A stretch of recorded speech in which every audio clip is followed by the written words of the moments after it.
반갑습니다. 후. 자, 지난주에 이어서 2023학년도 특목 자사고 대비 전형에 대한 부분, 지난주 1주차는 저희가 자기소개서에 관련된 부분을 방송했고요. 오늘은 이제 면접입니다. 면접을 이제 크게 두 가지로 나눌 수 있는데, 오늘 다룰 주제는 개별 면접이라는 거죠. 개별 면접. 그러니까 면접이 입학사정관 분들이 계시지만, 공통으로 진행되는 면접 내용도 있고, 개별로 진행되는 면접인데, 역시 개별 면접이라는 건 제가 생각해도 아무래도 이제 개인별로 면접 내용이 다르다는 얘기인 거잖아요. 그죠? 그렇게 되면은 뭐 자소서의 토대로 진행이 되는 가능성이 매우 클 것 같은데, 자, 그 전에 제가 인사를 안 했습니다. 진행을 맡은 일시킬러 내용입니다. 네. 안녕하세요. 올가교육에서 이제 특목 오랫동안 특목 원장님이십니다. 특목 원장님. 네, 김민규 자소서 컨설팅 보고 있는 김민규라고 합니다. 네, 반갑습니다. 인사를 꼭 해야 돼요. 이 방송. 네, 자꾸 이렇게 놓치네요. 죄송합니다. 자, 원장님. 네. 개별 면접이요. 개별 면접.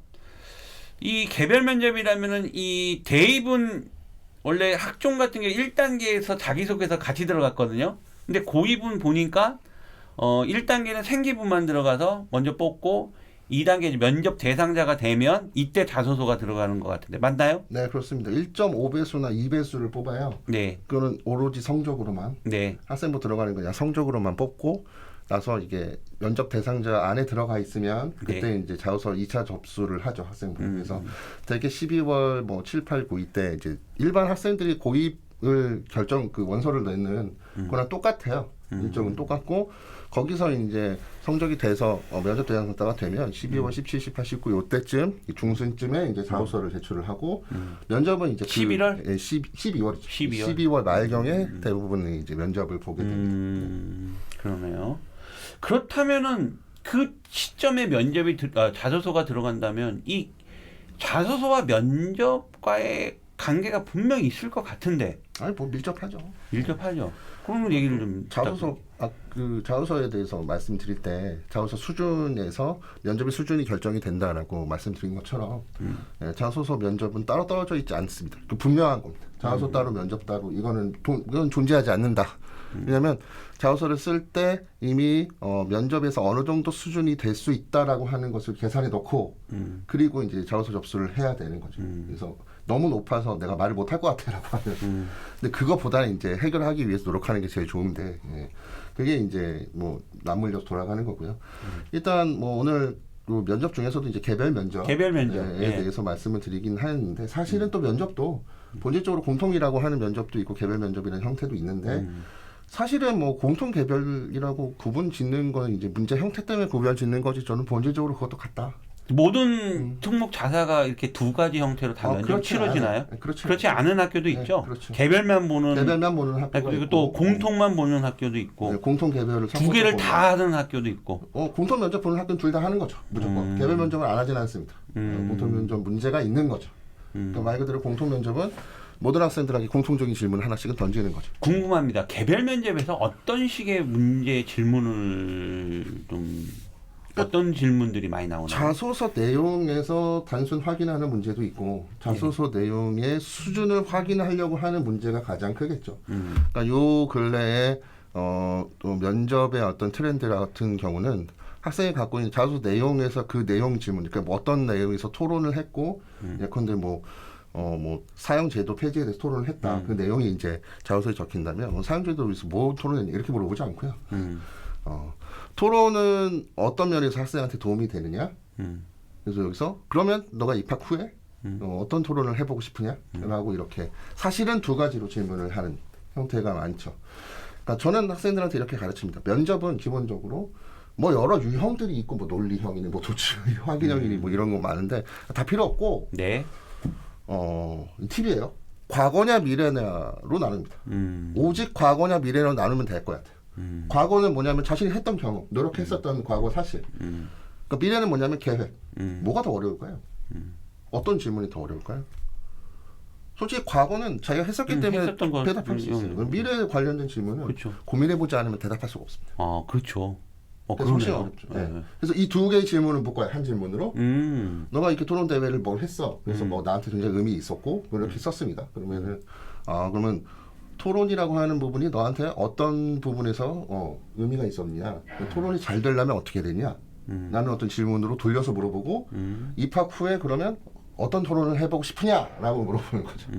그렇게 되면 자연스럽게 그러니까 사실 입학 후에 어떤 토론을 해보고 싶으냐라고만 물어도 토론이라고 했던 것이 나한테 어떤 의미였다라고 하는 자소서 내용에 대해서 또 위에 있는 내용을 대답할 수밖에 없어요. 왜냐하면 미래에 대한 질문을 하면 과거에 내가 이걸 왜 계획하고 있는지에 대해 설명해야 되는 거니까. 그런 식으로 확장해서 물어보는 경험이 많을 거고 정말 어렵게 물어본다면 뭐 이런 거 있었어요. 어떤 책을 봤어요. 꿈이 영화 감독인데 어떤 책, 뭐 소년이 온다 같은 책이 정말로 인상 깊었다라고 하면 이렇게 물어보요. 네가 영화 감독이니? 그 책을 가지고 영화를 만든다면 어떤 부분에 유의해서 영화를 찍겠냐? 뭐 이런 식으로. 그러니까 그는 학교마다 다른데 대략적으로 면접이 어려워지고 있는 추세라고 하는데 그건 왜 그러냐? 그러니까 미래 계획과 결부돼서 물어본다. 생각해보지 않으면 대답할 수 없는 문제를 물어본다. 라는 것이죠. 그래서 자, 그렇다면 이게 학교 측에서 개별 면접이라는 건 결국 자소서를 토대로 아마 진행이 되는 것 같은데 그러면 역으로 생각한다면 결국 입학사정관들이 나한테 질문한 내용을 내가 자소서에서 꾸미면 되는 거 아닌가요? 자기 자랑을 할 수 있는 부분들을 조금 그렇죠. 대입도 마찬가지죠. 유발시키는 거죠. 유발을. 그걸 고려해서 사실 자소서를 쓰긴 쓰죠. 네네네. 왜냐하면 또 1500자이기 때문에 자세하게 설명을 못 한단 말이에요. 네네. 그러다 보니까 함축적으로 그냥 선언을 하는 거예요. 예컨대 교육이란 이러이러하다고 생각한다. 네. 이 책을 받고 그래서 이러이러하다는 깨달음을 얻었다. 사실 더 설명할 수 있거든요. 네. 그냥 그거를 끝내는 거죠. 만약 제발 물어봐달라. 자소서를 누구의 도움을 받았다면 이거 다 드러나겠네요. 완전 질문을. 네? 도움을 받았다. 안 받았다는 그때도 말씀드렸지만 학교가 중요하게 생각하는 부분은 그러니까 거의 뭐 대필이다 뭐 예를 들어서 대필 여부를 이제 쭉 돌리는데 사실은 이제 뭐 학생마다 다르기 때문에 대필이 뭐 걸릴 일도 없고 어떤 학생이 썼던 걸 고사를 갖다 놓는다는 모르겠는데 그건 말도 안 되는 거고 학생한테 맞지도 않잖아요. 그 어떤 학생이든 성향이 비슷할 수는 있어도 똑같을 수는 없거든요. 그러니까 그건 말이 안 되고 그러니까 쓰면 안 되는 단어들이 있어요. 이런 것들을 이제 제끼드는데 이제 그런 부분들을 이제 학교가 생각하는 말씀드렸지만 1500자밖에 안 되기 때문에 학교는 사실 많은 글자를 보고 싶고 많은 시간을 학생한테 할애해서 판단을 하고 싶어요. 근데 현실적으로 제약이 걸려 있는 거죠. 학생부도 다 못 봐. 자소서로 1500자밖에 안 돼. 면접도 어떤 외국 국적 같은 경우 5분밖에 안 돼. 그러다 보니까 그들도 힘들어요. 그러다 보니까 어떻게 됐냐? 어려운 질문을 던질 수밖에 없어요. 그 어려운 질문은 뭐냐면 포괄적인 질문을 던질 수밖에 없어요. 근데 뭐 싫어하는 과목이 뭐예요? 이 뭐?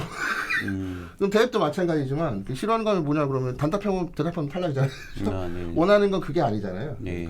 그러니까 그걸 못 알아듣는 학생이 탈락할 수도 있겠죠. 이렇게 대답하는지 몰랐어. 질문에 답하면 되는 거잖아. 수학이요라고 답했는데 뭐가 문제야? 네가 더 궁금하면 더 물어봤어야지. 더 물어보지 않습니다. 질문지 형태로 나와 있고 이미 질문은 들어가서 면접에 대해서 답변을 하는 형식이니까 특목고 면접은 한마디로 말해서 대입처럼 뭐 질의응답해서 소통을 한다기보다는 프리젠테이션이다.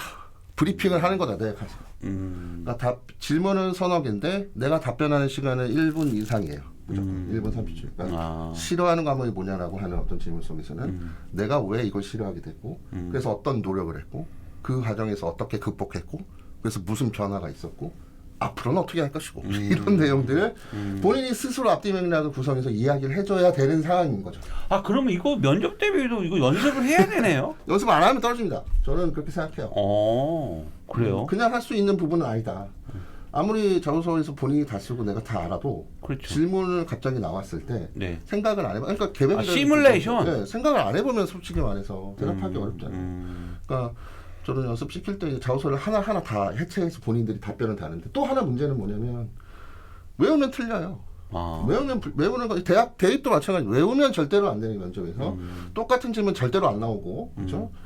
질문을 맞추는 게 아무런 의미도 없고 그러니까 내가 어떻게 준비를 했어도 토시 하나 틀리고 뉘앙스 하나 틀리면 어떤 부분을 더 긍정적으로 얘기를 해야 될지 얘기하는 순서가 달라져야 됩니다. 그냥 가서 내가 얘기하는 수밖에 없어요. 그러니까 그 정도 수준으로 그냥 평소에 가야 되는 수밖에 없는 거예요. 오히려 외우고 있었다면 그 틀에서 흐트러지거나 그런 문제가 안 나오거나 질문 내용이 살짝 바뀌면 오히려 망한다. 절대 안 된다. 그러니까 뭐 소위 말해서 이미지를 그려보라라고 얘기를 하는데 이미지 그려보라라고 하는 것도 사실은 조금 좀 약간 추상적인 것 같고 그냥 익숙해지는 거예요.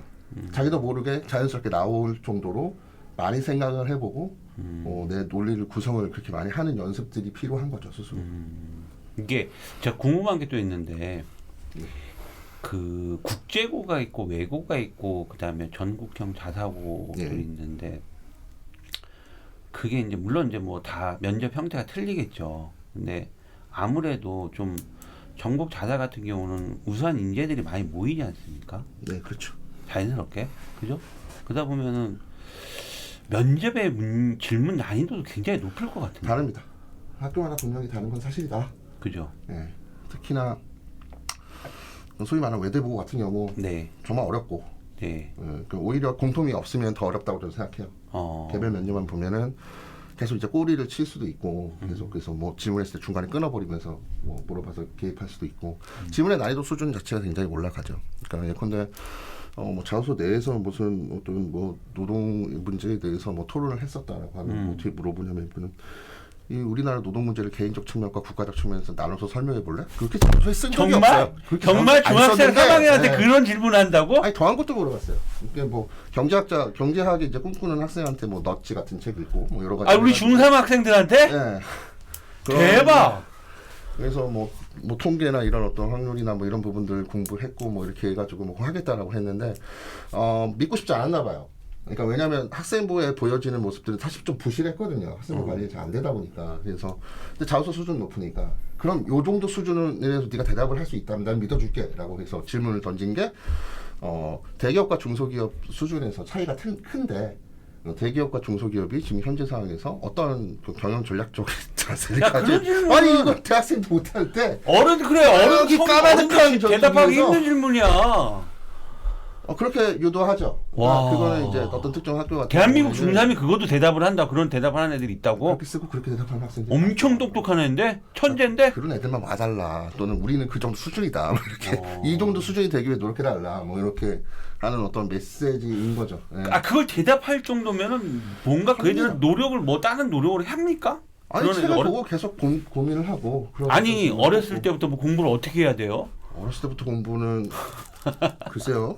독서가 일단 기본이 돼야 되겠죠? 일단 예, 다방면의 책을 많이 보는 학생들이 그죠? 다도? 예, 좀 사실은 면접에 유리하다. 면접은 말을 잘하는 학생들이 유리하다고 생각하는데 그건 조금 좀 살펴봐야 되는데 말 잘한다는 건 뭐냐라고 했을 때 그냥 말을 막 잘하는 학생이 있고 말을 이제 근거를 들어 설명하는 학생들이 있어요. 그 근거는 여러 상식에서 나오거든요. 그러니까 그게 되어 있는 학생이 말을 잘하는 거예요. 말을 빨리 하거나 그런 것이 아니라. 근데 그런 것들은 이제 뭐 토론을 한다거나 책을 읽는 과정 속에서 자기도 모르게 자연스럽게 익혀내는 거잖아요. 그러다 보니까 그래서 가장 안타까운 거는 공부를 정말 잘하는 학생인 거 맞아요. 학교에서도 공부 잘한다고 생각하고 근데 되게 우직하고 조용한 학생이 그냥 주어진 걸 열심히 하는 거죠. 근데 이제 질문은 말씀드린 것처럼 이렇게 막 꼬아서 내고 막 응용적인 생각을 얘기해, 네 생각을 얘기하라. 그러니까 대부분 이제 우리 교육에서 네 생각을 자유롭게 얘기하라 이렇게 가르치지 않잖아요, 잘. 그러니까 받아들이고 얼마나 외워서 잘 인풋을 냈느냐라는 건데 평가는 그렇게 안 해버리니 그러니까 당황스럽죠 학생들이. 그래서 거기에 굉장히 막 힘들어하는 학생 많아요. 전교 1등인데 굉장히 말을 못하니까. 그래서 그런 부분이 문제가 있어요. 근데 어쩔 수 없는 부분이에요. 그래서 사실 손해를 봐요. 그러니까 빨리 응용하고 연결하는 것에 대해서 경험이 없다 보니까 그게 이제 너무 답답한 거죠 본인들도. 자, 그래서 좀 힘들어합니다. 원장님 그렇다면은 이 면접도요 좋은 예가 있을 거고 나쁜 예가 있을 것 같아요. 그래서 원장님 경험이 풍부하시니까 개별 면접에 있어서는 좀 이런 부분들이 이렇게 하면 아마 좋은 점수를 받을 것 같고 그다음에 나쁜 예로서는 이걸 하지 마라 이렇게 하지 뭐 이렇게 대답을 하지 마라 이렇게 좀 있으면 그 좋은 예와 나쁜 예 그거 좀 정리해 줄 수 있나요? 그러니까 좋은 예는 앞서 말씀드린 것처럼 어떤 질문이 포괄적으로 던져질 거예요. 그러면 거기에 있어서 앞뒤 맥락은 내가 충분하게 설명을 해야 되고 플러스 물어보지 않아도 계획적인 부분을 얘기해주면 너무 좋아요. 너무 좋아요. 아무도 얘기 안 할 거니까 그렇게. 네. 예. 그러니까 자기 자랑을 하러 가는 건 아니지만, 네. 자기 자랑하러 가는 건 아니지만 자신의 노력은 충분히 어필할 필요가 있다. 단 그것은 근거를 가진 구체적 사례였으면 좋겠다. 그러니까 깊이 똑같아요. 자소서도 구체적인 내용들에 대해서 사례나 내가 했던 경험들을 해보고 확장하는 과정이 필요하다면 면접도 똑같습니다. 내가 자소서에 썼던 내용을 그 다음 단계로 확장해서 생각해봐라. 그럼 그 수준에서 면접이 나올 거고 그 수준에서 내가 답을 한다면 될 것이다. 그러니까 1분에서 1분 30초를 내가 브리핑을 해야 되잖아요. 어떤 질문이 나왔을 때 나에 대해서 충분히 설명하고 내가 배우고 느낀 변화된 점에서 설명을 하고 그래서 어떻게 할 것인지에 대해서 설명을 하는 거죠. 그러니까 그냥 말하는 연습이 아니에요. 찾고 공부해야 돼요. 면접을 잘하려면. 더 찾아보고 공부해야 돼. 책을 뒤져보고 인터넷 뒤져보면서 자기가 썼던 자소서 내용에서 더 위에서 그 다음 단계는 무엇인가를 고민하면서 면접 질문을 생각을 하고 면접 질문을 정리를 하고 자기 글로 물론 그거 외우면 안 되고 하지만 정리 안 하면은 자기 머릿속에 남지 않으니 정리를 통해서 그렇게 다음 과정을 노력을 하면서 그리고 나서 말하는 연습을 해라. 안 좋은 거는 역시나 대답을 했는데 구체적이지 않을 때, 구체적이지 않게 되다 보니까 근데 뭐 싫어하는 과목이 뭐냐, 그냥 수학이 예전부터 싫었고 뭐 그렇게 얘기하는 걸로 끝나면 더 구체적으로 물어봐주지 않는다. 의도를 얘기해주지 않는다. 학교는 질문지가 나왔고 거기에 대해서 주어서 그냥 나는 대답을 하고 그대로 그냥 평가받고 나오는 거니. 학교 앉아 있는 선생님 입장에서는 저거밖에 얘기 안 하니까 그 다음 게 궁금한데 그래도 물어보지 않는다는 거예요. 대학 면접과는 다르게. 그래서 그 부분을 생각을 하셔야 된다. 시간 관리 중요하다. 마지막 시뮬레이션 할 때 내가 1분에서 1분 30초를 대답을 했는지 전체 4문제 3문제를 주어진 시간 안에 내가 다 대답을 했는지 이것도 따져봐야 되는 것들 알려주지 않습니다. 따로 그런 것들도. 어떤 학생들은 뭔가 예상 질문지도 뽑는 학생들이 뽑아야죠. 그건 뽑는 거 맞아요. 근데 본인이 뽑나? 그렇죠. 자소서 충분히 누구나 뽑을 수 있습니다. 자소서 기반에서 그냥 아주 그냥 기본적인 확인하는 거죠. 그러니까 근데 내가 주로 이제 노트 필기 형태로 예습 복습을 했다라고 하면은 나올 수 있는 게 노트 필기 어떻게 했는데 왜 노트 필기로 예습 복습을 하는데 이런 질문이 나올 수 있잖아요. 그거에 대해서는 자기가 쓸 수 있단 말이에요. 근데 그걸 이제 질문 형태에서 내가 답을 달아놓는 거죠. 그러면서 이제 자소서에 있는 내용을 다 구체적인 내용으로 정리를 하고 그 다음 과정에 대해서 생각을 해봐야 되는 겁니다. 알겠습니다. 자, 오늘은 그 개별 면접에 대한 내용을 좀 정리했고요.